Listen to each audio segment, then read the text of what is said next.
रुको। बस एक पल के लिए रुको। सब कुछ भूल जाओ जो तुम्हारे आसपास हो रहा है।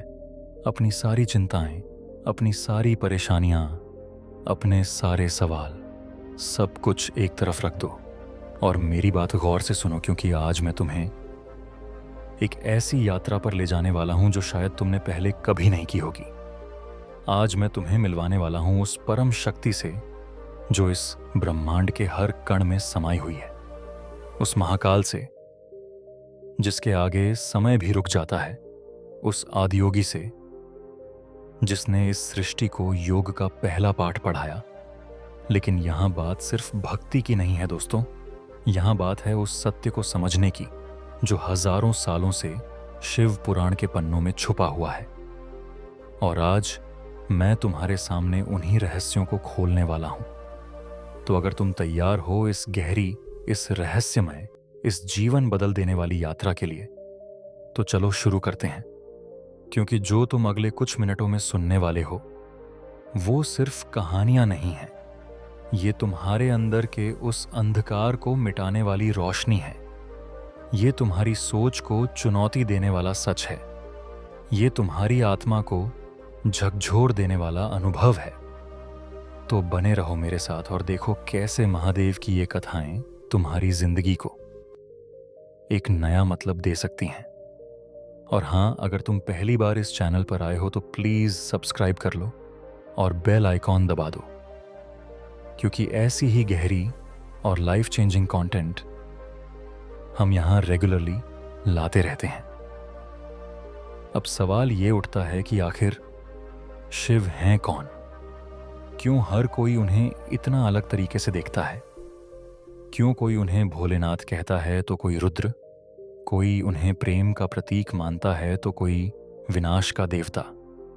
और सबसे बड़ी बात यह कि क्यों शिव इस दुनिया के सबसे रहस्यमय भगवान माने जाते हैं? तो दोस्तों, इसका जवाब बहुत गहरा है और इसे समझने के लिए हमें शिव पुराण के उन पन्नों में जाना होगा जहां शिव को सिर्फ एक देवता के रूप में नहीं बल्कि एक ऐसी शक्ति के रूप में दिखाया गया है जो हर चीज में मौजूद है, जो हर रूप में है, जो हर भाव में है। शिव पुराण कहता है कि जिस विशाल खालीपन को हम शिव कहते हैं वो सीमाहीन है, वो शाश्वत है, वो अनंत है। लेकिन चूंकि हम इंसान हैं और हमारी समझ सीमित है, हमारा बोध रूप और आकार तक ही सीमित है, इसलिए हमारी संस्कृति में शिव के लिए बहुत सारे रूप बनाए गए, बहुत सारे नाम दिए गए। कभी वो गूढ़ और समझ से परे ईश्वर हैं, तो कभी मंगलकारी शंभो, कभी वो बहुत नादान और भोले हैं, तो कभी वेदों, शास्त्रों और तंत्रों के महान गुरु दक्षिण मूर्ति, कभी वो आसानी से माफ कर देने वाले आशुतोष हैं, तो कभी सृष्टा के ही रक्त से रंगे भयंकर भैरव, कभी वो संपूर्ण रूप से स्थिर अचलेश्वर हैं, तो कभी सबसे जादुई नर्तक नटराज। यानी जीवन के जितने पहलू हैं उतने ही पहलू शिव के भी हैं। और यही है महादेव की सबसे बड़ी खासियत जो उन्हें बाकी सभी देवताओं से अलग बनाती है।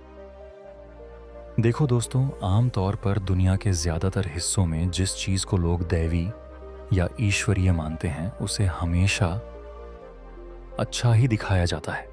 भगवान को हमेशा सुंदर दिखाया जाता है, पवित्र दिखाया जाता है, शुद्ध दिखाया जाता है। लेकिन शिव के साथ ऐसा नहीं है। अगर तुम शिव पुराण को ध्यान से पढ़ो तो तुम शिव की पहचान अच्छे या बुरे के रूप में नहीं कर सकते। तुम उन्हें किसी एक खाने में नहीं डाल सकते। वो सब कुछ हैं, वो सबसे बदसूरत हैं और वो सबसे खूबसूरत भी हैं, वो सबसे अच्छे हैं और वो सबसे बुरे भी हैं, वो सबसे अनुशासित भी हैं मगर पियक्कड़ भी हैं, वो सबसे शांत भी हैं और सबसे क्रोधी भी हैं। उनकी पूजा देवता करते हैं, दानव करते हैं, राक्षस करते हैं और दुनिया के हर तरह के प्राणी करते हैं। और ये सब कुछ एक साथ कैसे हो सकता है? ये सवाल तुम्हारे मन में जरूर उठ रहा होगा। तो इसका जवाब ये है कि शिव की शख्सियत जीवन के पूरी तरह विरोधाभासी या विरोधी पहलुओं से बनी है। अस्तित्व के सभी गुणों का एक जटिल संगम एक ही प्राणी के अंदर डाल दिया गया है। क्योंकि अगर तुम इस एक प्राणी को स्वीकार कर सको तो समझ लो तुम पूरे जीवन से गुजर चुके हो। तुमने जीवन को समझ लिया है, तुमने अस्तित्व को समझ लिया है। और ये बात सिर्फ थ्योरी नहीं है दोस्तों, ये बहुत गहरा साइकोलॉजिकल और स्पिरिचुअल साइंस है। जीवन के साथ हमारा सारा संघर्ष यही है ना कि हम हमेशा चूज करने की कोशिश करते हैं। हम हमेशा चुनते रहते हैं कि क्या सुंदर है और क्या नहीं, क्या अच्छा है और क्या बुरा, किससे प्यार करें और किससे नफरत, क्या एक्सेप्ट करें और क्या रिजेक्ट। और इसी चूजिंग में, इसी सिलेक्शन में हमारी पूरी जिंदगी निकल जाती है। हम कॉन्स्टेंटली स्ट्रगल करते रहते हैं। लेकिन शिव कहते हैं कि अगर तुम इस एक शख्स को, जो जीवन की हर चीज का एक जटिल संगम है, को स्वीकार कर सको तो फिर तुम्हें किसी चीज से कोई समस्या नहीं होगी। फिर तुम्हें कुछ भी परेशान नहीं करेगा, क्योंकि तुमने वो सब कुछ देख लिया है। तुमने वो सब कुछ स्वीकार कर लिया है जो जीवन में पॉसिबल है। और यही है मोक्ष, यही है मुक्ति, यही है लिबरेशन। और इसीलिए शिव को महादेव कहा जाता है, देवों के देव, क्योंकि वो सबसे परे हैं, वो सबसे ऊपर हैं, वो सब कुछ हैं और कुछ नहीं भी हैं। अब यहाँ एक बहुत इंटरेस्टिंग बात है जो शायद तुमने कभी सोची नहीं होगी। शिव पुराण की कहानियों में अगर तुम गहराई से जाओ तो तुम्हें पता चलेगा कि इन कहानियों के पीछे असल में विज्ञान छुपा हुआ है। हाँ दोस्तों, modern science, quantum mechanics, relativity theory, space time continuum, सब कुछ इन कहानियों में एनकोडेड है, लेकिन बहुत ही सुंदर तरीके से, बहुत ही आर्टिस्टिक तरीके से। अगर तुम शिव पुराण की कहानियों पर ध्यान दो तो तुम देखोगे कि इनमें सापेक्षता के सिद्धांत यानी थ्योरी ऑफ रिलेटिविटी को, क्वांटम मैकेनिक्स के सिद्धांत को, पूरी आधुनिक भौतिकी को बहुत खूबसूरती से कहानियों के जरिए व्यक्त किया गया है। ये एक तार्किक संस्कृति थी दोस्तों। हमारी पुरानी संस्कृति में विज्ञान को कहानियों के जरिए एक्सप्रेस किया जाता था, क्योंकि कहानियां याद रहती हैं, कहानियां समझ में आती हैं, कहानियां जनरेशंस तक ट्रैवल करती हैं। हर चीज को साकार रूप दिया गया था, हर कॉन्सेप्ट को एक कैरेक्टर दिया गया था, हर थ्योरी को एक स्टोरी दी गई थी। मगर बाद में जाकर लोगों ने विज्ञान को छोड़ दिया और बस कहानियों को ढोते रहे। उन कहानियों को पीढ़ी दर पीढ़ी इस तरह बढ़ा चढ़ाकर पेश किया जाता रहा कि वे पूरी तरह मूर्खतापूर्ण लगने लगीं। लेकिन अगर तुम उन कहानियों में फिर से विज्ञान को ले आओ तो ये विज्ञान को व्यक्त करने का एक बेहद खूबसूरत तरीका है। और आज मैं तुम्हें वही दिखाने वाला हूं। मैं तुम्हें शिव पुराण की उन्हीं कहानियों को सुनाने वाला हूं, लेकिन उनके पीछे छुपे हुए उस विज्ञान के साथ, उस साइकोलॉजी के साथ, उस स्पिरिचुअलिटी के साथ जो हमारे पूर्वजों ने इन कहानियों में छुपाई थी।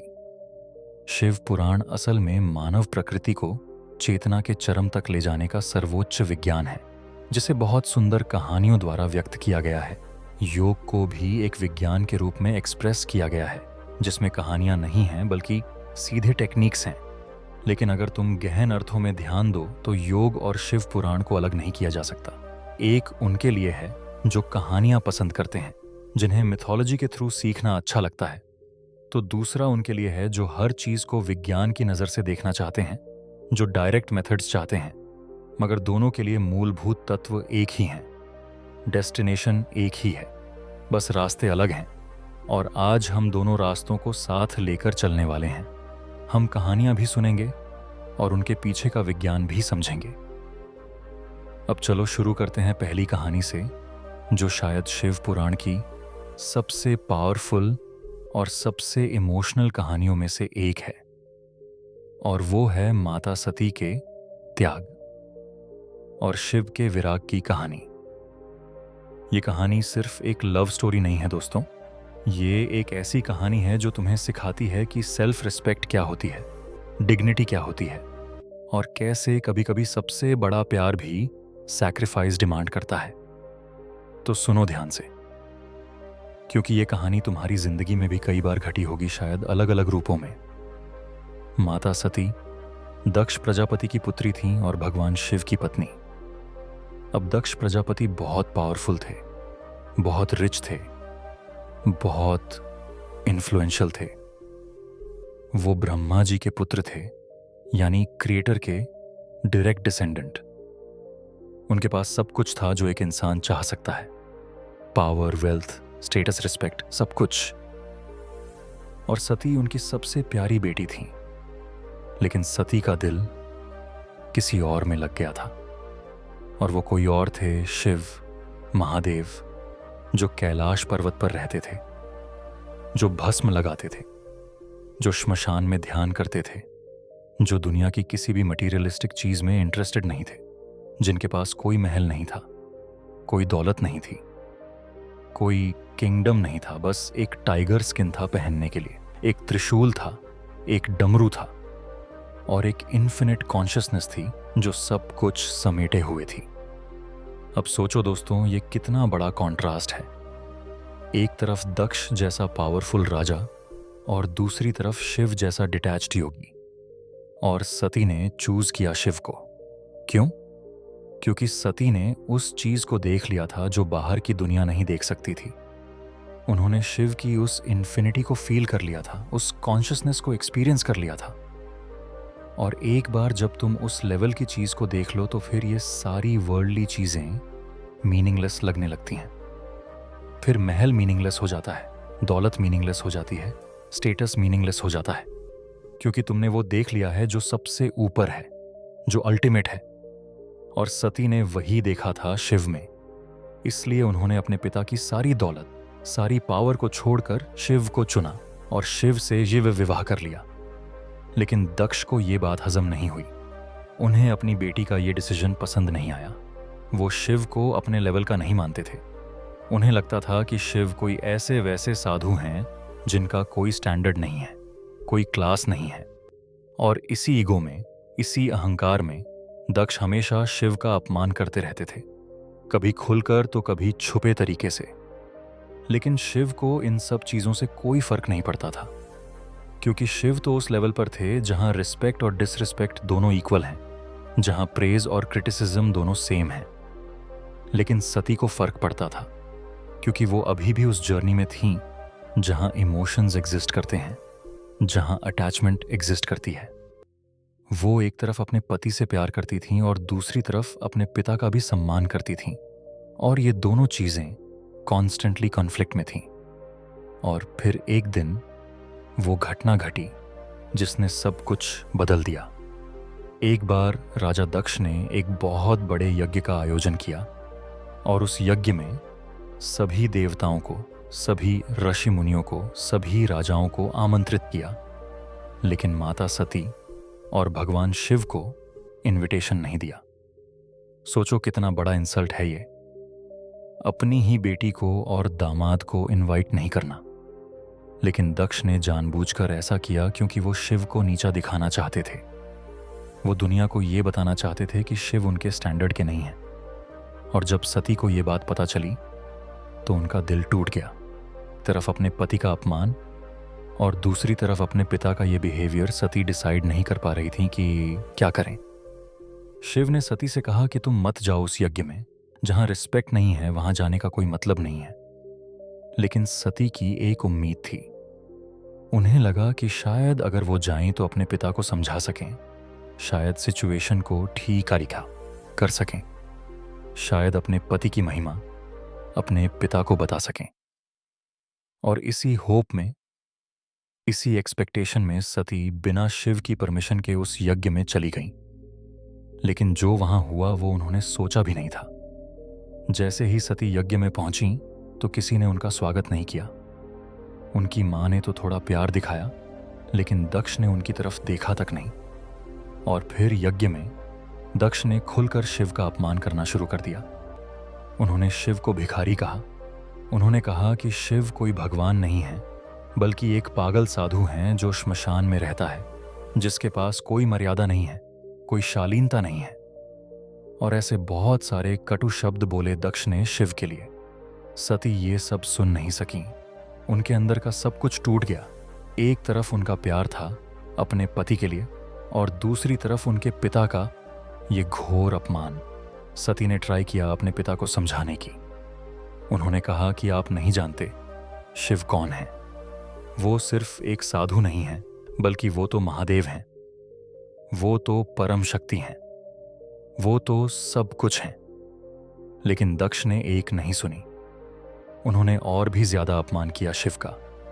और फिर उस पल सती को समझ आ गया कि यहां कुछ नहीं हो सकता, यहां कोई बदलाव नहीं आ सकता, क्योंकि ईगो इतनी ज्यादा हो जाए तो वो सच को भी नहीं देख पाती। और उस मोमेंट में सती ने एक बहुत बड़ा डिसीजन ले लिया। उन्होंने सोचा कि अगर मैं इस शरीर में हूं जो दक्ष की बेटी है, तो ये इंसल्ट मेरे साथ भी जुड़ा हुआ है और मैं इस इंसल्ट को कैरी नहीं कर सकती। मैं इस बॉडी को कैरी नहीं कर सकती जो इस इंसल्ट से एसोसिएटेड है। और फिर सती ने वहीं यज्ञ की अग्नि में स्वयं को समर्पित कर दिया। उन्होंने अपने योग बल से अपने शरीर को जला दिया और वो वहीं उस यज्ञ में समाप्त हो गईं। अब ये सुनकर तुम्हें लग सकता है कि ये तो बहुत एक्सट्रीम स्टेप था, ये तो बहुत ड्रास्टिक था, लेकिन यहाँ समझने वाली बात यह है कि सती का ये एक्ट सिर्फ सुसाइड नहीं था।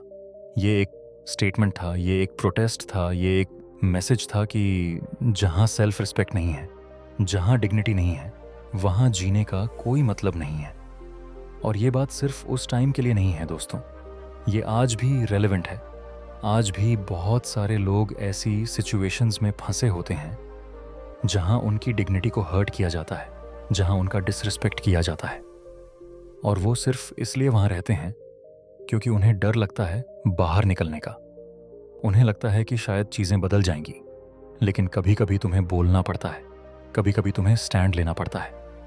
और सती ने वो स्टैंड लिया अपने तरीके से। जब शिव को सती की मृत्यु की खबर मिली तो उनके अंदर जो हुआ वो वर्ड्स में डिस्क्राइब नहीं किया जा सकता। शिव जो हमेशा शांत रहते थे, जिन्हें किसी चीज से कोई फर्क नहीं पड़ता था, वो पहली बार इतने क्रोधित हुए, इतने शोकाकुल हुए। उन्होंने अपने सिर से एक जटा निकाली और जमीन पर पटक दी और उस जटा से वीरभद्र प्रकट हुए जो शिव के क्रोध का रूप थे। और शिव ने वीरभद्र को आदेश दिया कि जाओ और उस यज्ञ का विध्वंस कर दो।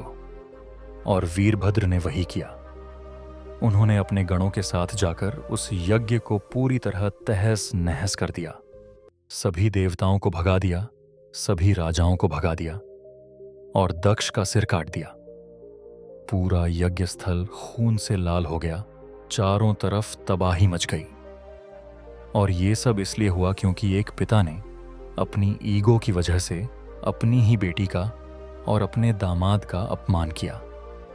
लेकिन कहानी यहां खत्म नहीं होती दोस्तों, असल कहानी तो अब शुरू होती है। शिव ने सती के शरीर को उठाया और पूरी पृथ्वी पर घूमने लगे। वो इतने ग्रीफ में थे, इतने सौरों में थे कि वो कुछ समझ नहीं पा रहे थे। महादेव जो सबसे पावरफुल हैं, जो सब कुछ कर सकते हैं, वो भी ईस ईअंटिन्यूलस को हैंडल नहीं कर पा रहे थे। और ये तुम्हें क्या सिखाता है? ये तुम्हें सिखाता है कि लव में कोई पावरफुल या वीक नहीं होता, ग्रीफ में कोई गॉड या ह्यूमन नहीं होता। पेन सबको इक्वली फील होता है और शिव भी वो पेन फील कर रहे थे, लेकिन उनका ये ग्रीफ इतना इंटेंस था कि पूरी सृष्टि में इम्बैलेंस होने लगा, पूरा ब्रह्मांड डिस्टर्ब होने लगा। क्योंकि शिव सिर्फ एक व्यक्ति नहीं है, वो तो पूरी कॉन्शियसनेस है। और जब कॉन्शियसनेस डिस्टर्ब हो जाती है तो सब कुछ डिस्टर्ब हो जाता है। तब भगवान विष्णु ने अपने सुदर्शन चक्र से सती के शरीर को काट दिया और उनके शरीर के टुकड़े पूरी पृथ्वी पर अलग अलग जगहों पर गिरे। और जहां जहां वो टुकड़े गिरे वहां वहां शक्तिपीठ बन गए। आज पूरे भारत में और भारत के बाहर भी कुल मिलाकर 51 शक्तिपीठ हैं और हर शक्तिपीठ में माता सती का कोई न कोई अंग गिरा था। और यही है उन जगहों की पावर, यही है उन जगहों की एनर्जी। और धीरे धीरे जब सती का पूरा शरीर अलग हो गया तो शिव को थोड़ा होश आया। उन्हें समझ आया कि वो क्या कर रहे थे, और फिर वो कैलाश पर्वत पर वापस चले गए और समाधि में लीन हो गए।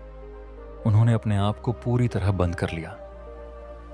किसी से कोई बात नहीं, कोई इंटरेक्शन नहीं, बस डीप मेडिटेशन में चले गए। हजारों साल बीत गए, युग बदल गए, लेकिन शिव वैसे ही बैठे रहे अपनी समाधि में। लेकिन माया का खेल देखो, सती जो चली गई थी वो फिर से जन्म लेने वाली थी, इस बार हिमालय के घर में, और इस बार उनका नाम था पार्वती, पर्वत की बेटी। और पार्वती को बचपन से ही पता था कि उन्हें शिव को ही पति के रूप में पाना है। कैसे पता था? क्योंकि सोल को याद रहता है, पास्ट लाइफ का कनेक्शन याद रहता है। और पार्वती ने फिर से वही जर्नी शुरू की। उन्होंने शिव की तपस्या की, उनकी सेवा की, बरसों तक कठोर तप किया, और अंत में शिव ने अपनी समाधि तोड़ी। उन्होंने पार्वती को पहचान लिया। उन्हें पता चल गया कि ये वही सती हैं जो वापस आई हैं, और फिर से उनका विवाह हुआ। और इस बार वो यूनियन फॉरएवर के लिए था। इस बार कोई सेपरेशन नहीं था, और इसीलिए शिव और पार्वती को अर्धनारीश्वर के रूप में दिखाया जाता है। Half Shiva and half Parvati, एक ही शरीर में, क्योंकि अब वो अलग नहीं हो सकते। अब वो हमेशा के लिए एक हो गए हैं।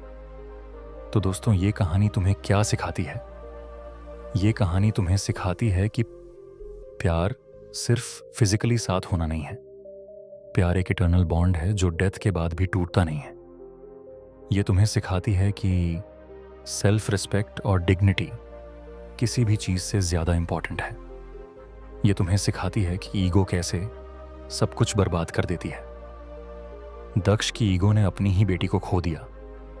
ये तुम्हें सिखाती है कि ट्रू लव कभी मरता नहीं है, वो फिर से जन्म लेता है, फिर से मिलता है। और सबसे इंपॉर्टेंट बात ये तुम्हें सिखाती है कि जब तुम किसी को सच्चे दिल से चाहो तो पूरी कायनात तुम्हें उससे मिलाने की कोशिश करती है, भले ही कितना भी टाइम लगे, भले ही कितनी भी मुश्किलें आएं, लेकिन अंत में मिलन जरूर होता है। अब चलते हैं दूसरी कहानी पर, जो है मां गंगा के धरती पर अवतरण की। और ये कहानी भी सिर्फ एक मिथोलॉजिकल स्टोरी नहीं है दोस्तों। ये एक ऐसी कहानी है जो तुम्हें सिखाती है कि डिटर्मिनेशन क्या होती है, कमिटमेंट क्या होती है, और कैसे एक इंसान की भक्ति और तपस्या पूरी सृष्टि को बदल सकती है। तो सुनो ये कहानी भी बहुत ध्यान से। बहुत पुरानी बात है। सूर्यवंश में एक राजा हुए जिनका नाम था सगर। राजा सगर बहुत पावरफुल थे और उन्होंने अश्वमेध यज्ञ करने का निर्णय लिया। अब अश्वमेध यज्ञ उस समय सबसे बड़ा और सबसे प्रेस्टिजियस यज्ञ माना जाता था। और जो राजा ये यज्ञ सक्सेसफुली कंप्लीट कर लेता था वो चक्रवर्ती सम्राट बन जाता था, यानी पूरी पृथ्वी का राजा। तो सगर ने एक घोड़ा छोड़ा और उसके साथ अपनी सेना भेजी। रूल ये था कि घोड़ा जहां जहां जाएगा, अगर कोई उसे रोकता है तो उससे युद्ध करना होगा और जीतना होगा, और अगर कोई नहीं रोकता तो वो एरिया ऑटोमेटिकली सगर के किंगडम में आ जाता था। तो घोड़ा पूरी पृथ्वी पर घूम रहा था और कोई उसे रोक नहीं पा रहा था, क्योंकि सगर बहुत पावरफुल थे। लेकिन इंद्र को ये बात अच्छी नहीं लगी। इंद्र जो देवताओं के राजा थे, उन्हें लगा कि अगर सगर चक्रवर्ती सम्राट बन गए तो उनकी पावर कम हो जाएगी। तो इंद्र ने एक चाल चली। उन्होंने उस घोड़े को चुरा लिया और उसे लेकर पाताल लोक में कपिल मुनि के आश्रम में छुपा दिया। अब कपिल मुनि बहुत बड़े ऋषि थे। वो डीप मेडिटेशन में थे हजारों सालों से, और इंद्र ने जानबूझकर घोड़े को वहां छुपाया ताकि जब सगर के लोग घोड़े को ढूंढने आए तो उन्हें लगे कि कपिल मुनि ने ही चुराया है। और वही हुआ। जब घोड़ा गायब हो गया तो सगर के 60,000 पुत्र उसे ढूंढने निकले। वो पूरी पृथ्वी पर, पाताल में, हर जगह ढूंढने लगे, और अंत में उन्हें वो घोड़ा मिला कपिल मुनि के आश्रम में। अब उन्हें लगा कि कपिल मुनि ने ही घोड़ा चुराया है, और बिना कुछ सोचे समझे, बिना रिस्पेक्ट दिखाए, उन सभी 60,000 राजकुमारों ने कपिल मुनि का अपमान कर दिया। उन्होंने कहा कि आप एक ऋषि होकर चोरी कर रहे हैं, और इससे कपिल मुनि की तपस्या भंग हो गई। उन्होंने अपनी आंखें खोलीं और उनके तीसरे नेत्र से इतनी तेज ज्योति निकली कि वो सभी 60,000 राजकुमार वहीं जलकर भस्म हो गए, राख का ढेर बन गए। और क्योंकि उनका प्रॉपर क्रिमेशन नहीं हुआ था, प्रॉपर रिचुअल्स नहीं हुए थे, इसलिए उनकी आत्माएं भटकने लगीं।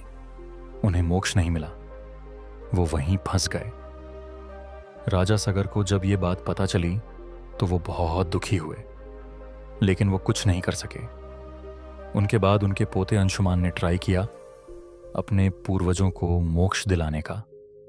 उन्होंने तपस्या की लेकिन सफल नहीं हुए।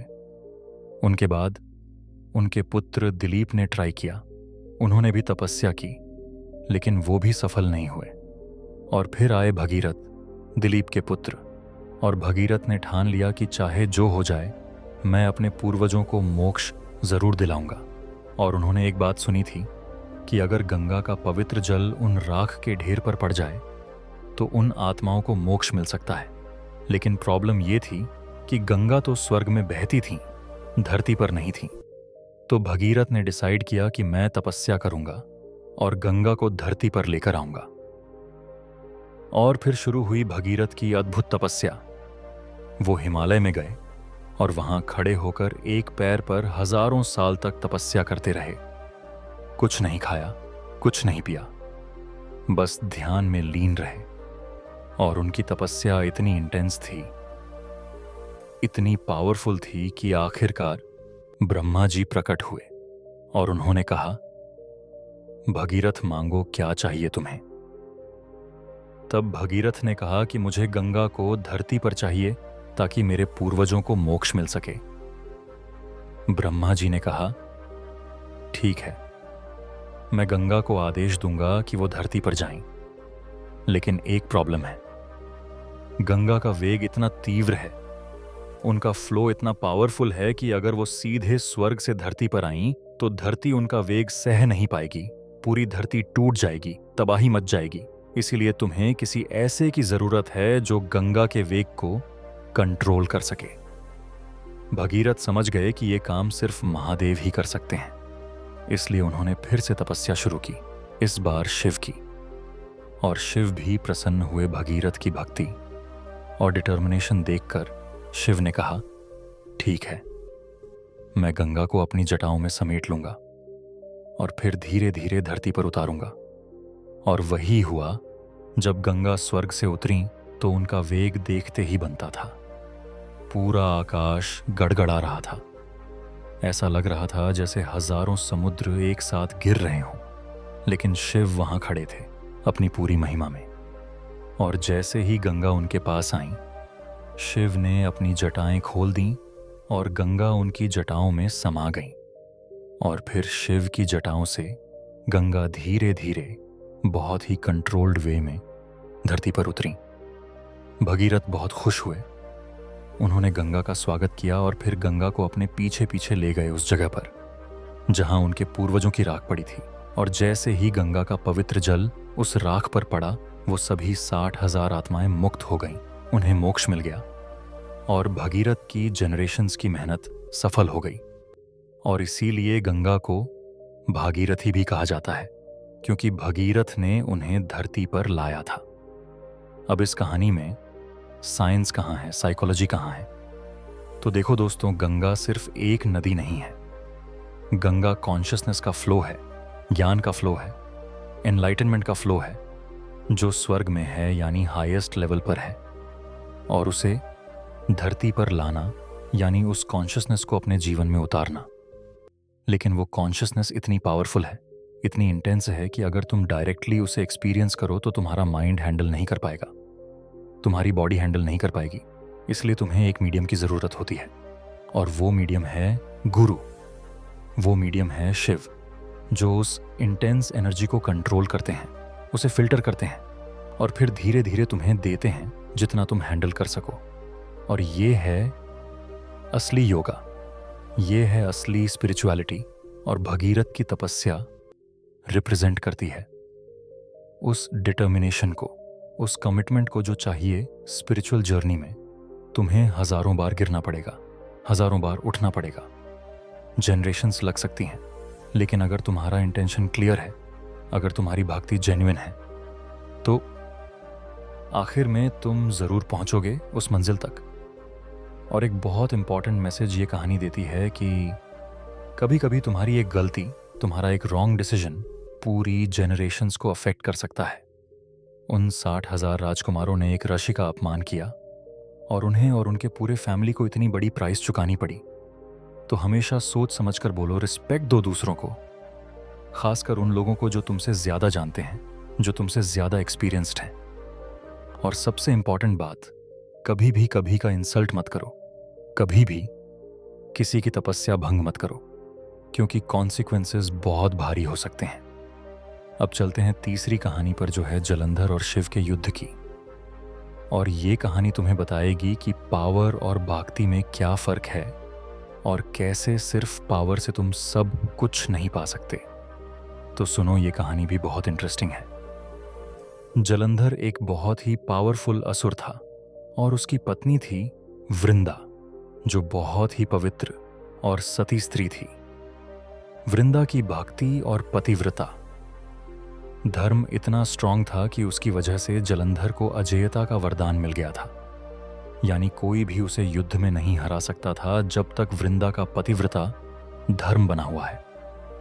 और जलंधर ने इस पावर का गलत इस्तेमाल करना शुरू कर दिया। उसने अपनी शक्ति के मद में आकर पूरे त्रिलोक पर अधिकार करना चाहा। उसने देवताओं को हराया, उसने स्वर्ग पर कब्जा कर लिया, उसने इंद्र को हरा दिया। और फिर उसकी नज़र गई माता पार्वती पर। उसने सोचा कि मैं इतना पावरफुल हूं तो पार्वती को भी अपने पास ले आऊंगा, और उसने शिव को संदेश भेजा कि तुम पार्वती को मुझे सौंप दो। अब ये तो बहुत बड़ा अपमान था, शिव के लिए भी और पार्वती के लिए भी। लेकिन शिव शांत रहे, क्योंकि वो जानते थे कि जलंधर सिर्फ पावर के नशे में है। लेकिन जब जलंधर ने बार बार ऐसा किया और यहां तक कि उसने कैलाश पर अटैक भी कर दिया, तब शिव को युद्ध के लिए उठना पड़ा। और शुरू हुआ एक भयंकर युद्ध शिव और जलंधर के बीच। दोनों तरफ से बहुत ही पावरफुल वेपन्स यूज किए गए।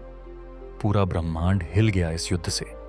लेकिन जलंधर को हराना इतना आसान नहीं था, क्योंकि उसके पास वृंदा के पतिव्रता धर्म का शील्ड था। हर बार शिव जब भी उस पर कोई प्रहार करते, वो वापस उठ जाता। हर बार वो मरने के करीब आता, लेकिन फिर से जिंदा हो जाता। शिव समझ गए कि जब तक वृंदा का पतिव्रता धर्म है, तब तक जलंधर को हराना इम्पॉसिबल है। तो उन्होंने भगवान विष्णु से मदद मांगी, और विष्णु ने एक बहुत ही कंट्रोवर्शियल डिसीजन लिया। उन्होंने जलंधर का रूप धारण किया और वृंदा के पास गए। अब वृंदा को लगा कि उनके पति लौट आए हैं युद्ध से, और उन्होंने विष्णु को अंदर आने दिया। और उसी मोमेंट में वृंदा का पतिव्रता धर्म भंग हो गया, क्योंकि टेक्निकली उन्होंने अपने पति के अलावा किसी और को एक्सेप्ट कर लिया था। भले ही वो उनकी गलती नहीं थी, भले ही उन्हें पता नहीं था, लेकिन कॉस्मिक लॉ के हिसाब से वो धर्म भंग हो गया। और उसी मोमेंट में युद्ध के मैदान में जलंधर की शक्ति खत्म हो गई, उसका वो प्रोटेक्शन चला गया। और शिव ने अपने सुदर्शन चक्र से जलंधर का अंत कर दिया। लेकिन जब वृंदा को सच्चाई पता चली तो वो बहुत दुखी हुई। उन्हें बहुत गुस्सा आया विष्णु पर, और उन्होंने विष्णु को श्राप दे दिया कि तुमने मेरे साथ छल किया है, इसीलिए तुम भी अपनी पत्नी से बिछड़ोगे। और वो श्राप बाद में सच हुआ, जब राम के रूप में विष्णु को सीता से बिछड़ना पड़ा, और वृंदा खुद एक तुलसी के पौधे के रूप में परिवर्तित हो गईं। और आज भी हर घर में तुलसी का पौधा उसी वृंदा की याद में लगाया जाता है, और उसे पवित्र माना जाता है। अब इस कहानी में बहुत सारे लेयर्स हैं दोस्तों। पहली बात तो ये कि पावर सब कुछ नहीं है। जलंधर के पास बहुत पावर थी, लेकिन उसने उस पावर का गलत इस्तेमाल किया। उसने अपनी शक्ति के मद में आकर सब कुछ पाने की कोशिश की, और आखिर में वो हार गया। ये तुम्हें सिखाता है कि चाहे तुम्हारे पास कितनी भी पावर हो, कितना भी पैसा हो, कितनी भी ताकत हो, अगर तुम्हारे अंदर ह्यूमिलिटी नहीं है, अगर तुम्हारे अंदर रिस्पेक्ट नहीं है दूसरों के लिए, तो वो सब कुछ बेकार है। वो सब कुछ एक दिन खत्म हो जाएगा। दूसरी बात ये कहानी सिखाती है कि भक्ति और डिवोशन की कितनी पावर होती है। वृंदा की भक्ति ने जलंधर को इतना पावरफुल बना दिया कि कोई उसे हरा नहीं सकता था। यह बताता है कि एक पवित्र और डिवोटेड पर्सन की एनर्जी कितनी स्ट्रांग होती है, उसका ऑरा कितना पावरफुल होता है। लेकिन साथ ही ये कहानी एक कंट्रोवर्शियल टॉपिक भी उठाती है। क्या विष्णु का वो डिसीजन सही था? क्या छल करना जस्टिफाएबल था? और यहां फिलॉसफी बहुत डीप हो जाती है, क्योंकि कभी कभी ग्रेटर गुड के लिए तुम्हें ऐसे डिसीजंस लेने पड़ते हैं जो पर्सनली रॉन्ग लग सकते हैं, लेकिन बिगर पिक्चर में सही होते हैं। जलंधर पूरी सृष्टि में तबाही मचा रहा था, वो सबको परेशान कर रहा था, उसे रोकना जरूरी था। और बिना वृंदा के पतिव्रता धर्म को भंग किए वो पॉसिबल नहीं था। तो क्या करते? ये एथिकल डिलेमा है जिसका कोई आसान जवाब नहीं है, और शायद इसीलिए ये कहानी इतनी इंटरेस्टिंग है। ये तुम्हें सोचने पर मजबूर करती है, ये तुम्हें चैलेंज करती है अपने बिलीव्स को। और हाँ, वृंदा जो तुलसी बन गई, ये भी एक बहुत गहरा सिंबल है। तुलसी जो हर घर में है, जो सबसे पवित्र मानी जाती है, जो हर पूजा में यूज होती है, वो रिप्रेजेंट करती है उस प्योरिटी को, उस डिवोशन को जो वृंदा के अंदर थी। और ये हमें याद दिलाती है कि प्योरिटी कभी नष्ट नहीं होती, वो बस फॉर्म चेंज करती है और हमेशा रिस्पेक्टेड रहती है। चलो अब चौथी कहानी की तरफ बढ़ते हैं, जो है रावण द्वारा बैद्यनाथ ज्योतिर्लिंग की स्थापना की। और ये कहानी बताती है कि भक्ति में कोई छोटा बड़ा नहीं होता, भगवान किसी को भी स्वीकार कर सकते हैं अगर भक्ति सच्ची हो। तो चलो सुनते हैं रावण की ये अद्भुत कहानी। रावण, जिसे हम सब विलन के रूप में जानते हैं, जो रामायण का खलनायक था, जिसने सीता माता का अपहरण किया था, वही रावण भगवान शिव का परम भक्त था। और ये बात बहुत कम लोग जानते हैं। रावण सिर्फ एक राक्षस नहीं था, वो बहुत बड़ा ज्ञानी था, बहुत बड़ा विद्वान था, चारों वेदों का ज्ञाता था, संगीत का महान जानकार था, और सबसे बड़ी बात, वो शिव का इतना बड़ा भक्त था कि उसने शिव को प्रसन्न करने के लिए अकल्पनीय तपस्या की थी। कहानी कुछ यूं है कि एक बार रावण ने सोचा कि मुझे महादेव को अपने साथ लंका ले जाना है, मुझे शिव को अपने राज्य में स्थापित करना है, ताकि मैं हर रोज उनके दर्शन कर सकूं, उनकी पूजा कर सकूं, और मेरा राज्य भी ब्लेस्ड हो जाए। लेकिन शिव को प्रसन्न करना इतना आसान नहीं था। तो रावण ने कैलाश पर्वत पर जाकर बहुत कठोर तपस्या शुरू की। वो दिन रात शिव का ध्यान करता रहा। महीनों बीत गए, साल बीत गए, लेकिन शिव प्रकट नहीं हुए। रावण की तपस्या और भी इंटेंस होती गई, लेकिन फिर भी कोई रिस्पॉन्स नहीं आया शिव की तरफ से। और फिर रावण ने एक बहुत ही एक्सट्रीम डिसीजन ले लिया। उसने सोचा कि अगर साधारण तपस्या से काम नहीं चल रहा तो मुझे कुछ असाधारण करना पड़ेगा। और फिर रावण ने अपना एक सिर काटकर शिव को अर्पित कर दिया। सोचो दोस्तों, कितना भयंकर होगा वो दर्द, अपना खुद का सिर काटना। लेकिन रावण की भक्ति इतनी गहरी थी कि उसने वो कर दिखाया। लेकिन शिव फिर भी प्रकट नहीं हुए, तो रावण ने दूसरा सिर काटा और अर्पित कर दिया, फिर तीसरा, फिर चौथा। और ऐसे करते करते रावण ने अपने 9 सिर एक एक करके काट दिए और शिव को अर्पित कर दिए। और जब वो अपना 10वां और आखिरी सिर काटने जा रहा था, तब जाकर शिव प्रकट हुए, क्योंकि अब उन्हें पता चल गया था कि रावण की भक्ति कितनी सच्ची है। कोई इंसान अगर अपने 9 सिर काट सकता है सिर्फ भगवान के लिए, तो वो भक्ति फेक नहीं हो सकती, वो भक्ति रियल होनी ही चाहिए। शिव ने रावण को रोका और कहा, बस रुक जाओ, मैं प्रसन्न हूं तुम्हारी भक्ति से। और शिव ने अपने हाथ से रावण के सभी 9 सिर वापस लगा दिए। रावण पहले जैसा हो गया। और शिव ने पूछा कि बोलो क्या चाहिए तुम्हें। तो रावण ने कहा कि प्रभु, मुझे आप चाहिए, मुझे आप अपने साथ लंका चलना है, मैं चाहता हूं कि आप मेरे राज्य में विराजमान हो। शिव मुस्कुराए और उन्होंने कहा, ठीक है, मैं तुम्हें एक शिवलिंग देता हूं, तुम इसे लेकर लंका जा सकते हो, लेकिन एक शर्त है, और वो शर्त यह है कि तुम इस शिवलिंग को कहीं भी बीच में जमीन पर नहीं रखोगे। अगर तुमने एक बार भी इसे जमीन पर रख दिया तो ये वहीं स्थापित हो जाएगा और फिर उसे हिलाया नहीं जा सकता। रावण ने कहा, ठीक है प्रभु, मैं ध्यान रखूंगा। और वो खुशी खुशी उस शिवलिंग को लेकर लंका की तरफ चल पड़ा। लेकिन देवताओं को यह बात पसंद नहीं आई। उन्हें लगा कि अगर रावण के पास शिव का आशीर्वाद हो गया तो वो और भी ज्यादा पावरफुल हो जाएगा। तो देवताओं ने एक प्लान बनाया। उन्होंने वरुण देव से कहा कि तुम रावण के पेट में पानी भर दो ताकि उसे पेशाब लगे, और वरुण देव ने वही किया। अचानक रावण को बहुत तेज पेशाब लगने लगी। अब रावण मुश्किल में फंस गया। एक तरफ शिवलिंग को हाथ में पकड़े रखना है, दूसरी तरफ पेशाब की अर्जेंसी। रावण ने इधर उधर देखा कि कोई मिल जाए जिसे मैं ये शिवलिंग थोड़ी देर के लिए पकड़ा दूं, और तभी उसे एक ग्वाला दिखा। असल में वो ग्वाला भगवान गणेश थे जो डिस्गाइज में थे, लेकिन रावण को पता नहीं था। रावण ने उस ग्वाले को बुलाया और कहा कि देखो, ये शिवलिंग बहुत पवित्र है, मैं जरा पेशाब करके आता हूं, तुम इसे थोड़ी देर पकड़े रहो, लेकिन ध्यान रहे इसे जमीन पर मत रखना। ग्वाले ने कहा, ठीक है, और रावण ने शिवलिंग उसे दे दिया और पेशाब करने चला गया। अब गणेश जी ने थोड़ी देर वेट किया और फिर जोर जोर से चिल्लाने लगे कि यह बहुत भारी है, मैं नहीं पकड़ सकता, मैं गिरा दूंगा। रावण ने दूर से चिल्लाकर कहा कि नहीं नहीं, मत गिराना, बस 1 मिनट और, मैं आ रहा हूं। लेकिन गणेश जी ने कहा, नहीं, अब और नहीं रुक सकता, और उन्होंने शिवलिंग को जमीन पर रख दिया। जैसे ही शिवलिंग जमीन को टच किया, वो वहीं परमानेंटली स्थापित हो गया।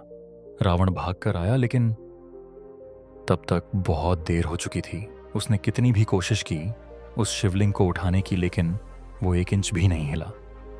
रावण को बहुत गुस्सा आया। उसे समझ आ गया कि ये कोई साधारण ग्वाला नहीं था, ये देवताओं की कोई चाल थी, लेकिन अब कुछ नहीं हो सकता था। शिवलिंग वहीं स्थापित हो चुका था, और वो जगह थी देवघर, जो आज बिहार में है, और वहीं आज बैद्यनाथ ज्योतिर्लिंग के रूप में वो शिवलिंग विराजमान है, और लाखों लोग हर साल वहां जाते हैं शिव के दर्शन करने। रावण बहुत दुखी हुआ, लेकिन उसने एक्सेप्ट कर लिया कि शायद ये महादेव की ही इच्छा थी, शायद वो यहीं रहना चाहते थे। और रावण ने वहीं शिव की पूजा की और फिर वापस लंका चला गया। लेकिन इस कहानी से हमें क्या सीख मिलती है दोस्तों? पहली बात तो ये कि भक्ति में कोई अच्छा बुरा नहीं होता। रावण भले ही एक राक्षस था, भले ही उसने बाद में बहुत सारे गलत काम किए, लेकिन उसकी भक्ति सच्ची थी, और शिव ने उसकी भक्ति को स्वीकार किया। शिव ने ये नहीं देखा कि रावण कौन है, क्या है। शिव ने बस ये देखा कि उसकी भक्ति कैसी है, और ये है शिव की महानता। वो सबको इक्वली देखते हैं। उनके लिए देवता हो या दानव, इंसान हो या पशु, सब इक्वल हैं अगर भक्ति सच्ची है। दूसरी बात ये कहानी सिखाती है कि कभी कभी हमारी चाहतें पूरी नहीं होती, क्योंकि यूनिवर्स की कोई और ही प्लान होती है। रावण चाहता था कि शिव उसके साथ लंका चलें, लेकिन शिव देवघर में रुक गए, और शायद ये बेटर था, क्योंकि अगर शिव लंका चले जाते तो शायद वो ज्योतिर्लिंग नहीं बनता, जो आज लाखों लोगों के लिए आस्था का केंद्र है। तो कभी कभी जो हमें रिजेक्शन लगता है वो एक्चुअली हमारे लिए और पूरी ह्यूमैनिटी के लिए बेटर होता है। यूनिवर्स हमसे बेहतर जानती है कि क्या सही है। तीसरी बात यह है कि डेडिकेशन और सैक्रिफाइस कितना इंपॉर्टेंट है। रावण ने अपने 9 सिर काट दिए सिर्फ शिव को प्रसन्न करने के लिए। अब ऑब्वियसली हमें इतना एक्सट्रीम नहीं होना है, लेकिन ये बताता है कि अगर तुम कुछ पाना चाहते हो, अगर तुम्हारा कोई गोल है, तो तुम्हें उसके लिए सैक्रिफाइस करना पड़ेगा। तुम्हें अपनी कंफर्ट जोन से बाहर निकलना पड़ेगा, तुम्हें पेन सहना पड़ेगा, और तभी तुम असाधारण रिजल्ट्स पा सकते हो। ऑर्डिनरी एफर्ट्स से ऑर्डिनरी रिजल्ट्स मिलते हैं। एक्स्ट्रॉर्डिनरी रिजल्ट्स चाहिए तो एक्स्ट्रॉर्डिनरी एफर्ट्स करने पड़ते हैं। और एक बहुत इंटरेस्टिंग साइकोलॉजिकल एंगल भी है इस कहानी में। रावण के 10 सिर एक्चुअली रिप्रेजेंट करते हैं 10 अलग अलग ईगोज को, 10 अलग अलग डिजायर्स को। और जब रावण ने एक एक करके 9 सिर काटे, तो वो सिंबॉलिकली अपनी 9 ईगोज को, 9 डिजायर्स को सैक्रिफाइस कर रहा था। और तभी शिव प्रकट हुए जब वो आखिरी ईगो को भी सैक्रिफाइस करने को तैयार हो गया। ये बताता है कि भगवान को पाने के लिए तुम्हें अपनी सारी ईगोज छोड़नी पड़ती हैं, अपनी सारी मटेरियल डिजायर्स छोड़नी पड़ती हैं, और तभी तुम उस अल्टीमेट ट्रूथ को देख सकते हो, तभी तुम उस डिवाइन कॉन्शियसनेस को एक्सपीरियंस कर सकते हो।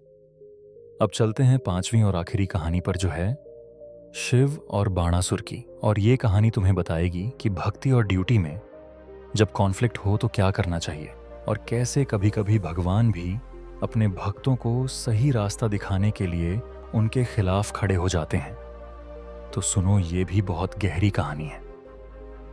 बाणासुर एक बहुत ही पावरफुल असुर राजा था, और वो भी रावण की तरह शिव का परम भक्त था। बाणासुर ने इतनी कठोर तपस्या की थी कि शिव ने उसे अजेयता का वरदान दे दिया था, और साथ ही शिव ने प्रॉमिस किया था कि मैं हमेशा तुम्हारी रक्षा करूंगा, तुम्हारे साथ रहूंगा। और बाणासुर बहुत खुश हो गया। लेकिन जैसा कि होता है, पावर मिलते ही बाणासुर बदलने लगा। उसके अंदर अहंकार आने लगा। वो सोचने लगा कि मुझे तो खुद शिव का आशीर्वाद है, मुझे कोई हरा नहीं सकता। और इस अहंकार में उसने पूरे त्रिलोक में आतंक मचाना शुरू कर दिया। वो देवताओं को परेशान करने लगा, ऋषि मुनियों को परेशान करने लगा, और अपने राज्य में भी बहुत टेरनी करने लगा। बाणासुर की एक बेटी थी जिसका नाम था उषा, और उषा को एक सपना आया जिसमें उसने एक बहुत ही सुंदर राजकुमार को देखा, और वो उस राजकुमार के प्रेम में पड़ गई। उसने अपनी सखी चित्रलेखा से कहा कि मुझे इस राजकुमार को ढूंढना है। और चित्रलेखा, जिसके पास मैजिकल पावर्स थीं, उसने अलग अलग राजकुमारों की तस्वीरें दिखानी शुरू की। और जब उषा ने अनिरुद्ध की तस्वीर देखी तो वो बोली, हाँ, ये वही है जिसे मैंने सपने में देखा था। अब अनिरुद्ध कोई साधारण राजकुमार नहीं था, वो भगवान कृष्ण का पौत्र था, प्रद्युम्न का पुत्र था। चित्रलेखा ने अपनी पावर्स से अनिरुद्ध को सोते हुए उठाया और उषा के महल में ले आई। और जब अनिरुद्ध की आंख खुली तो वो भी उषा को देखकर मोहित हो गया, और दोनों ने एक दूसरे से प्रेम कर लिया। लेकिन जब बाणासुर को पता चला कि उसकी बेटी के कमरे में कोई राजकुमार है तो वो बहुत गुस्सा हो गया। उसने अनिरुद्ध को बंदी बना लिया। और जब भगवान कृष्ण को पता चला कि उनका पौत्र बाणासुर के यहाँ कैद है तो वो अपनी पूरी सेना लेकर बाणासुर के राज्य पर अटैक करने पहुंच गए। और शुरू हो गया एक भयंकर युद्ध कृष्ण और बाणासुर के बीच। लेकिन बाणासुर अकेला नहीं था, उसके साथ खुद महादेव थे। क्योंकि शिव ने प्रॉमिस किया था कि वो बाणासुर की रक्षा करेंगे, तो शिव को अपने भक्त के साथ खड़ा होना पड़ा। भले ही सामने कृष्ण थे जो खुद एक डिवाइन इनकारनेशन थे, और फिर हुआ वो जो शायद सबसे रेयर था। शिव और कृष्ण आमने सामने आ गए युद्ध में। दोनों तरफ से बहुत ही पावरफुल वेपन्स यूज किए गए। कृष्ण ने अपना सुदर्शन चक्र चलाया, शिव ने अपना त्रिशूल। पूरा ब्रह्मांड देख रहा था ये युद्ध, क्योंकि ये कोई साधारण युद्ध नहीं था, ये दो डिवाइन फोर्सेस के बीच का युद्ध था। लेकिन शिव और कृष्ण दोनों ही जानते थे कि ये युद्ध किस लिए हो रहा है। वो दोनों समझते थे कि बाणासुर गलत है, उसका अहंकार उसे बर्बाद कर रहा है। लेकिन शिव को अपना प्रॉमिस भी निभाना था, और कृष्ण को अपने पौत्र को बचाना था। तो युद्ध चलता रहा। और फिर एक मोमेंट आया जब शिव ने देखा कि बाणासुर कितना एरोगेंट हो गया है। कैसे वो सोच रहा है कि मुझे शिव का प्रोटेक्शन है, इसलिए मैं कुछ भी कर सकता हूं। और शिव को समझ आ गया कि अब बाणासुर को सबक सिखाना जरूरी है, उसे उसकी औकात दिखानी जरूरी है। तो शिव ने कृष्ण से कहा कि ठीक है, तुम इस युद्ध को जीत सकते हो, लेकिन बाणासुर को मारना मत, बस उसका घमंड तोड़ दो, उसे सबक सिखा दो। और कृष्ण ने वही किया। उन्होंने अपने सुदर्शन चक्र से बाणासुर के 1000 हाथ काट दिए। हाँ दोस्तों, बाणासुर के 1000 हाथ थे, और कृष्ण ने उसके सारे हाथ काट दिए, सिर्फ 2 हाथ छोड़कर। और जब बाणासुर अपनी हार देख रहा था, अपनी सारी पावर खोते हुए देख रहा था, तब उसे समझ आया कि उसका अहंकार कितना बेकार था। उसे समझ आया कि पावर के साथ रिस्पॉन्सिबिलिटी भी आती है, और अगर तुम उस रिस्पॉन्सिबिलिटी को नहीं समझते तो वो पावर तुमसे छीन ली जाती है। शिव ने बाणासुर से कहा कि देखो, ये तुम्हारे अहंकार का नतीजा है। मैंने तुम्हें पावर दी थी, लेकिन तुमने उसका गलत इस्तेमाल किया। तुमने सोचा कि तुम अजेय हो, लेकिन याद रखो, कोई भी परमानेंटली अजेय नहीं होता। हर किसी को झुकना पड़ता है, किसी न किसी के सामने। और बाणासुर ने अपनी गलती मानी।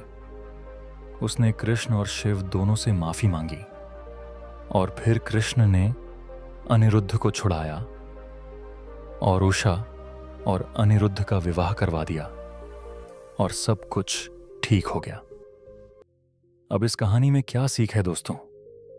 सबसे पहली बात तो ये कि भगवान का आशीर्वाद मिलने का मतलब ये नहीं है कि तुम जो चाहो वो करो। पावर के साथ रिस्पॉन्सिबिलिटी आती है, और अगर तुम उस रिस्पॉन्सिबिलिटी को नहीं निभाओगे तो भगवान खुद तुम्हें सबक सिखाएंगे।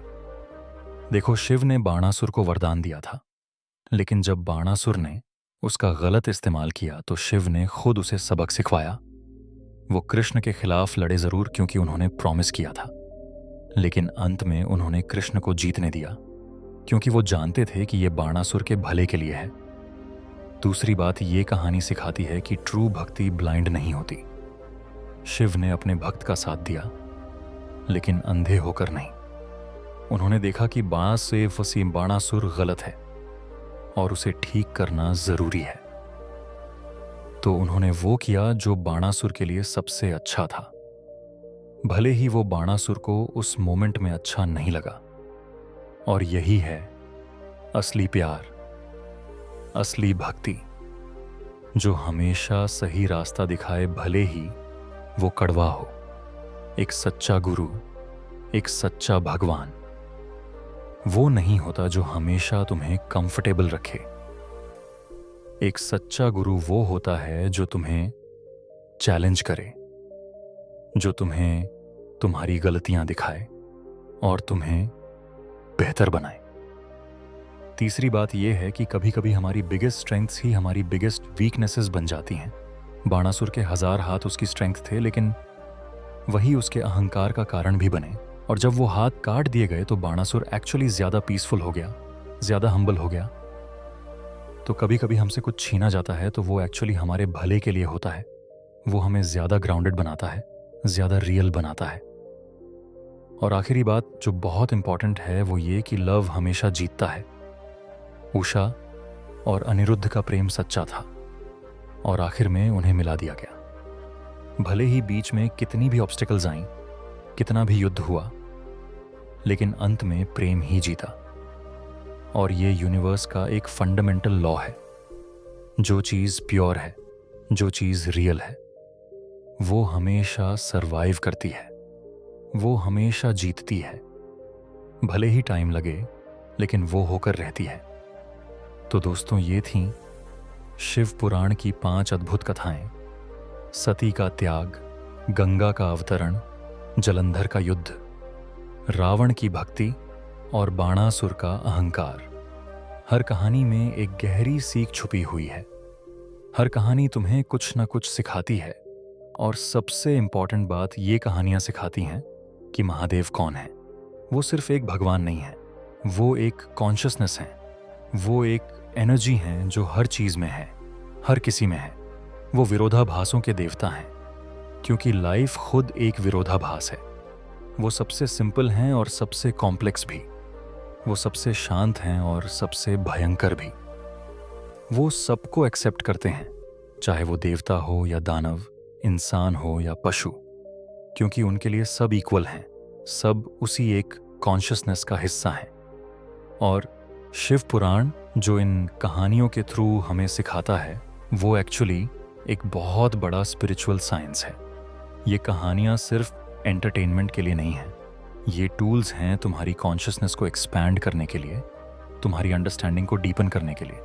अगर तुम इन कहानियों को सिर्फ सरफेस लेवल पे सुनो तो तुम्हें अच्छी कहानियां लगेंगी, लेकिन अगर तुम इनमें गहरे उतरो, अगर तुम इनके पीछे के साइंस को, साइकोलॉजी को, फिलॉसफी को समझो, तो ये कहानियाँ तुम्हारी ज़िंदगी बदल सकती हैं। ये तुम्हें एक अलग पर्सपेक्टिव दे सकती हैं जीवन को देखने का। आजकल की मॉडर्न एजुकेशन सिस्टम में हम बच्चों को फैक्ट्स और फिगर्स सिखाते हैं, डेट्स और नेम्स सिखाते हैं, लेकिन हम उन्हें विजडम नहीं सिखाते, हम उन्हें लाइफ स्किल्स नहीं सिखाते। और इसलिए बहुत सारे लोग हाईली एजुकेटेड होते हैं, लेकिन इमोशनली और स्पिरिचुअली वो एम्प्टी रह जाते हैं। उनके पास डिग्री है लेकिन लाइफ को समझने की समझ नहीं है। उनके पास नॉलेज है लेकिन विजडम नहीं है।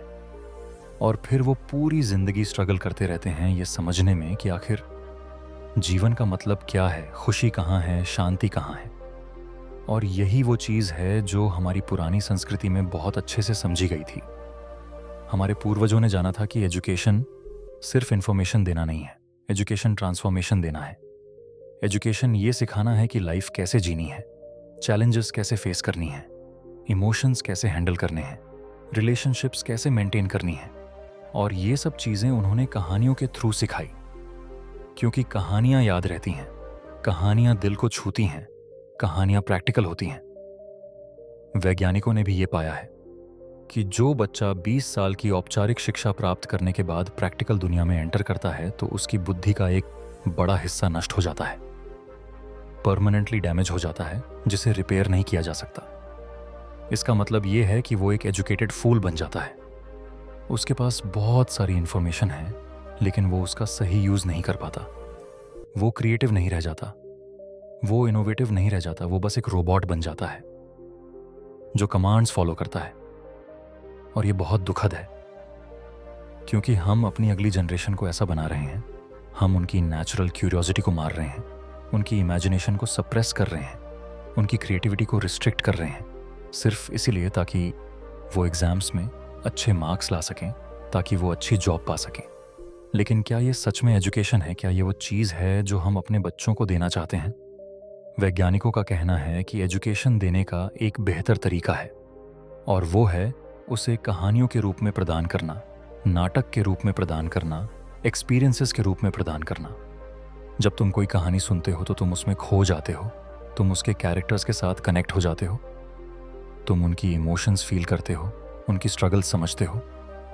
और जब वो कैरेक्टर कोई सीख सीखता है तो वो सीख तुम भी सीख जाते हो, लेकिन वो तुम पर फोर्सफुली इम्पोज नहीं की जाती, वो नेचुरली तुम्हारे अंदर अब्जॉर्ब हो जाती है। और वही सबसे पावरफुल एजुकेशन है, वो एजुकेशन जो तुम्हें ट्रांसफॉर्म करती है, तुम्हें बदलती है, तुम्हें बेहतर बनाती है। और यही है शिव पुराण की खूबसूरती दोस्तों।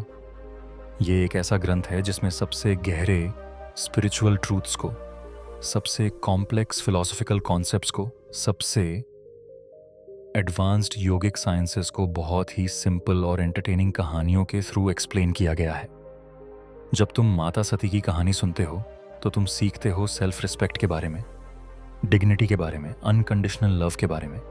जब तुम गंगा अवतरण की कहानी सुनते हो तो तुम सीखते हो डिटर्मिनेशन के बारे में, परसिस्टेंस के बारे में, और ये भी कि कैसे एक गुरु की ज़रूरत होती है उस हायर कॉन्शियसनेस को एक्सेस करने के लिए। जब तुम जलंधर की कहानी सुनते हो तो तुम सीखते हो कि पावर के साथ प्योरिटी भी होनी चाहिए, सिर्फ स्ट्रेंथ से कुछ नहीं होता, कैरेक्टर भी चाहिए। जब तुम रावण की कहानी सुनते हो तो तुम सीखते हो डेडिकेशन के बारे में, सैक्रिफाइस के बारे में, और ये भी कि भगवान किसी को डिस्क्रिमिनेट नहीं करते। और जब तुम बाणासुर की कहानी सुनते हो तो तुम सीखते हो ह्यूमिलिटी के बारे में, और ये भी कि कैसे कभी कभी भगवान हमें सबक सिखाने के लिए हमसे कुछ छीन लेते हैं। ये सारी कहानियां अलग अलग हैं, लेकिन सब एक ही अल्टीमेट ट्रूथ की तरफ पॉइंट करती हैं, और वो ट्रूथ ये है कि सब कुछ इंटरकनेक्टेड है, सब कुछ एक ही कॉन्शियसनेस का हिस्सा है।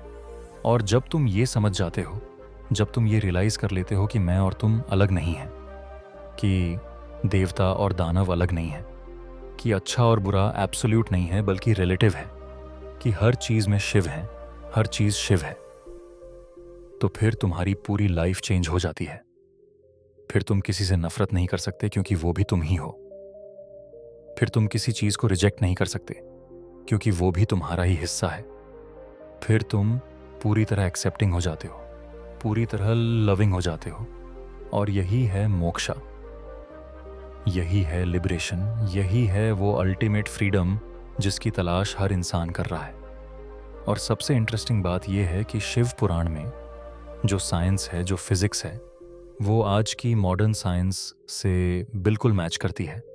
क्वांटम मैकेनिक्स जो कहती है कि ऑब्जर्वर और ऑब्जर्व्ड एक ही हैं, कि कॉन्शियसनेस ही रियलिटी क्रिएट करती है।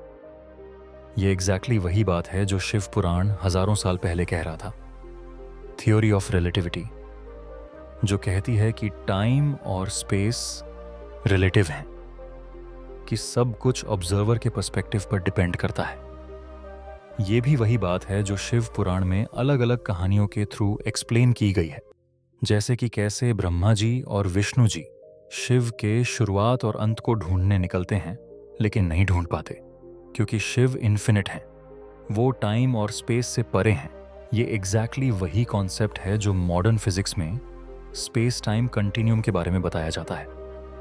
और मल्टीवर्स थ्योरी जो कहती है कि इन्फिनिट यूनिवर्सेस एग्जिस्ट करते हैं, ये भी शिव पुराण में मेंशन है, जहां बताया गया है कि अनगिनत ब्रह्मांड हैं और हर ब्रह्मांड में अपना अपना ब्रह्मा, विष्णु और महेश है, लेकिन सबके ऊपर एक परम शिव हैं जो सब कुछ हैं। और स्ट्रिंग थ्योरी जो कहती है कि सब कुछ वाइब्रेशंस से बना है, ये पूरा यूनिवर्स एक कॉस्मिक डांस है। ये एग्जैक्टली नटराज की कॉन्सेप्ट है, शिव का कॉस्मिक डांस जिससे पूरी सृष्टि चल रही है। उनका हर मूवमेंट, उनकी हर बीट से यूनिवर्सेस क्रिएट हो रहे हैं और डिस्ट्रॉय हो रहे हैं। और ये सिर्फ मेटाफोर नहीं है दोस्तों, ये एक्चुअल साइंस है। ये वो नॉलेज है जो हमारे ऋषि मुनियों ने अपनी डीप मेडिटेशन में डिस्कवर की थी और उन्होंने उसे कहानियों में एनकोड कर दिया ताकि आने वाली जनरेशन्स उसे समझ सकें, यूज कर सकें। लेकिन दुर्भाग्य से हम लोगों ने बीच में कहीं उस साइंस को भूल दिया और सिर्फ कहानियों को रट लिया। हमने कहानियों को लिटरली ले लिया और उनके पीछे की डीपर मीनिंग को मिस कर दिया। हमने मिथ्स और लेजेंड्स बना दिए उन चीज़ों को जो एक्चुअली साइंटिफिक ट्रूथ्स थीं। और इसलिए आज बहुत सारे लोग इन कहानियों को सिर्फ फेरी टेल्स मानते हैं, सिर्फ इमेजिनेशन मानते हैं। लेकिन अगर तुम थोड़ा डीपर जाओ, अगर तुम ओपन माइंड से इन कहानियों को एनालाइज करो, तो तुम्हें पता चलेगा कि ये सिर्फ कहानियाँ नहीं हैं, ये कोडेड इन्फॉर्मेशन है, ये एनक्रिप्टेड विजडम है जो हमारे एंसेस्टर्स ने हमारे लिए छोड़ी है। और अब वो हम पर डिपेंड करता है कि हम उस विजडम को डिकोड करें या नहीं, कि हम उसे अपनी लाइफ में अप्लाई करें या नहीं। और सच बताऊं तो दोस्तों, आज की दुनिया में इस विजडम की सबसे ज़्यादा ज़रूरत है। आज हर कोई स्ट्रेस्ड है, हर कोई एंग्शियस है, हर कोई किसी न किसी मेंटल हेल्थ इश्यू से जूझ रहा है। डिप्रेशन बढ़ रहा है, सुसाइड रेट्स बढ़ रहे हैं। और क्यों? क्योंकि हमने अपनी रूट्स से कनेक्शन खो दिया है, हमने अपनी स्पिरिचुअल फाउंडेशन खो दी है। हम सिर्फ मटेरियल थिंग्स के पीछे भाग रहे हैं। हम सोचते हैं कि पैसा हमें खुश कर देगा, फेम हमें खुश कर देगी, सक्सेस हमें खुश कर देगी। लेकिन जब वो सब चीज़ें मिल जाती हैं तो भी हम खाली फील करते हैं, तो भी हमें लगता है कि कुछ मिसिंग है। और वो मिसिंग चीज़ है स्पिरिचुअल कनेक्शन, वो मिसिंग चीज़ है इनर पीस, वो मिसिंग चीज़ है सेल्फ अवेयरनेस। और ये चीज़ें तुम्हें कोई डिग्री नहीं दे सकती, कोई जॉब नहीं दे सकती। ये चीज़ें तुम्हें मिलती हैं जब तुम अंदर की तरफ देखते हो, जब तुम मेडिटेट करते हो, जब तुम अपनी कॉन्शियसनेस को एक्सप्लोर करते हैं। और यही है शिव की सबसे बड़ी टीचिंग। वो हमें सिखाते हैं कि बाहर मत ढूंढो खुशी को, अंदर देखो। वो हमें सिखाते हैं कि एक्सेप्ट करो लाइफ को जैसी है, फाइट मत करो उससे, फ्लो विथ इट। वो हमें सिखाते हैं कि डिटैचमेंट सीखो, अटैचमेंट सफरिंग का कारण बनती है। वो हमें सिखाते हैं कि सब कुछ टेम्पररी है, चेंज ही कांस्टेंट है। तो किसी चीज़ को परमानेंटली होल्ड करने की कोशिश मत करो। वो हमें सिखाते हैं कि तुम सिर्फ एक बॉडी नहीं हो, तुम सिर्फ एक माइंड नहीं हो, तुम कॉन्शियसनेस हो, तुम इन्फिनिट हो, तुम इटर्नल हो। और जब तुम ये रियलाइज कर लेते हो तो फिर तुम्हें डेथ का डर नहीं रहता, फेलियर का डर नहीं रहता, रिजेक्शन का डर नहीं रहता, क्योंकि तुम जान जाते हो कि तुम कभी मर नहीं सकते, तुम बस फॉर्म चेंज करते हो। और योगा जो शिव ने हमें दिया है वो सिर्फ फिजिकल एक्सरसाइज नहीं है दोस्तों, वो एक कंप्लीट साइंस है कॉन्शियसनेस को एक्सपैंड करने का, अपने बॉडी, माइंड और स्पिरिट को अलाइन करने का। योगा का मतलब है यूनियन, खुद से यूनियन, यूनिवर्स से यूनियन, डिवाइन से यूनियन। और जब तुम रेगुलर योगा प्रैक्टिस करते हो, मेडिटेशन करते हो, तो धीरे धीरे तुम उस स्टेट में पहुंच जाते हो जहां तुम्हें हर चीज में डिविनिटी दिखने लगती है, तुम्हें हर चीज में ब्यूटी दिखने लगती है। तुम ग्रेटफुल हो जाते हो छोटी छोटी चीजों के लिए, तुम प्रेजेंट मोमेंट में जीने लगते हो, तुम पास्ट में नहीं अटके रहते, फ्यूचर की वरी नहीं करते, बस अभी इस मोमेंट को पूरी तरह जीते हो। और यही है असली जीना, यही है रियल लाइफ। लेकिन हम लोग अक्सर ये भूल जाते हैं, हम पास्ट के रिग्रेट्स में या फ्यूचर की एंजाइटीज में इतने फंसे रहते हैं कि हम प्रेजेंट को मिस कर जाते हैं। और प्रेजेंट ही तो वो चीज है जो रियल है। पास्ट जा चुका है, फ्यूचर आया नहीं है, बस ये मोमेंट है जो तुम्हारे पास है। और अगर तुम इस मोमेंट को वेस्ट कर रहे हो किसी और चीज के बारे में सोचकर, तो तुम अपनी पूरी लाइफ वेस्ट कर रहे हो, क्योंकि लाइफ बनती ही है इन मोमेंट्स से। और शिव हमें यही सिखाते हैं, be here now, be present, be aware. और जब तुम ऐसा करते हो तो मैजिक होता है, लाइफ सडनली ब्यूटीफुल हो जाती है, प्रॉब्लम्स छोटी लगने लगती हैं और तुम रियलाइज करते हो कि एक्चुअली कोई प्रॉब्लम है ही नहीं, सब कुछ परफेक्ट है जैसा है। और ये सब कुछ तुम सीख सकते हो अगर तुम इन कहानियों को सही तरीके से समझो, अगर तुम शिव पुराण को सिर्फ एक रिलीजियस टेक्स्ट की तरह नहीं बल्कि एक स्पिरिचुअल गाइड बुक की तरह ट्रीट करो, तो ये तुम्हारी लाइफ का रोड मैप बन सकता है।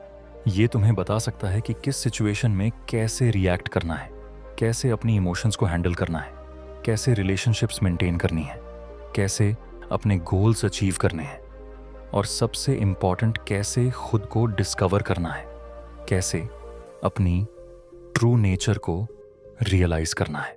तो दोस्तों, अगर तुम इस वीडियो को यहाँ तक सुन रहे हो तो मैं तुमसे बस यही कहूँगा कि इन कहानियों को सिर्फ सुन मत लो, इन पर थिंक करो, इन्हें अपनी लाइफ से रिलेट करो। देखो कि क्या तुम भी कभी सती की तरह किसी सिचुएशन में फंसे हो जहां तुम्हारी डिग्निटी हर्ट हो रही थी। क्या तुम भी कभी भगीरथ की तरह किसी गोल के लिए इतना डिटरमिन्ड रहे हो? क्या तुम भी कभी जलंधर या बाणासुर की तरह पावर के नशे में आकर अहंकारी बन गए थे? क्या तुम भी रावण की तरह कभी किसी चीज के लिए पूरी तरह डिवोटेड रहे हो?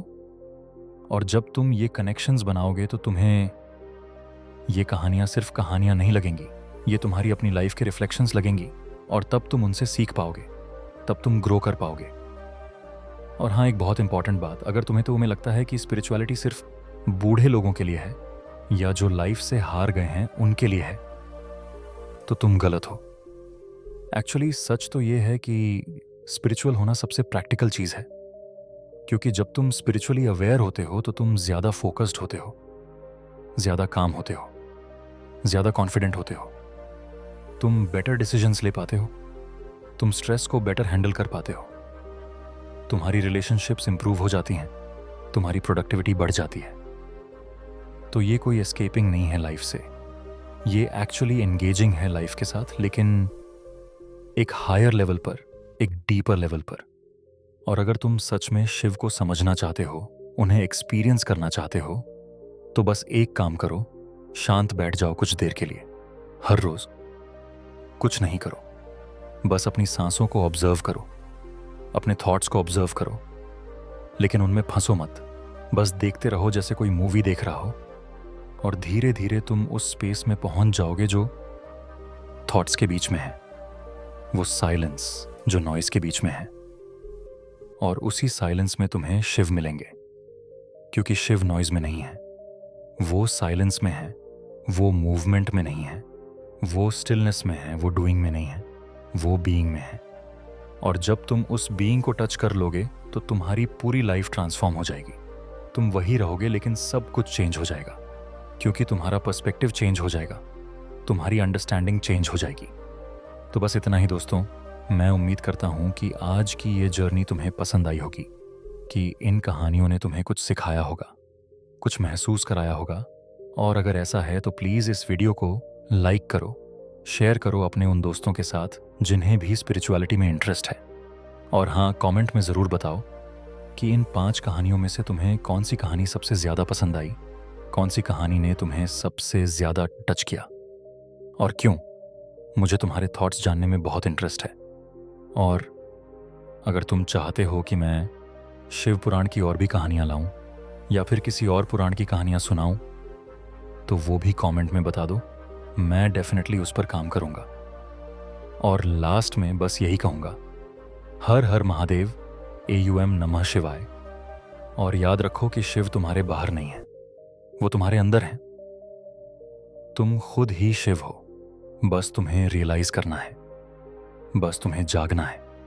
और जब तुम जाग जाओगे तो तुम देखोगे कि पूरी दुनिया में सिर्फ शिव ही शिव हैं, हर चीज में, हर किसी में।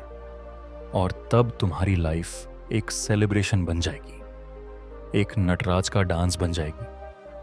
तो कीप डांसिंग, कीप सेलिब्रेटिंग।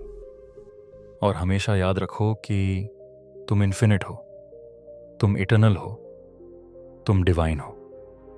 बस तुम्हें खुद पर बिलीव करना है। तो टेक केयर दोस्तों, खुश रहो, स्वस्थ रहो और हाँ, स्पिरिचुअली कनेक्टेड रहो। मिलते हैं अगली वीडियो में एक और अमेजिंग जर्नी के साथ। तब तक के लिए हर हर महादेव, जय भोलेनाथ, धन्यवाद।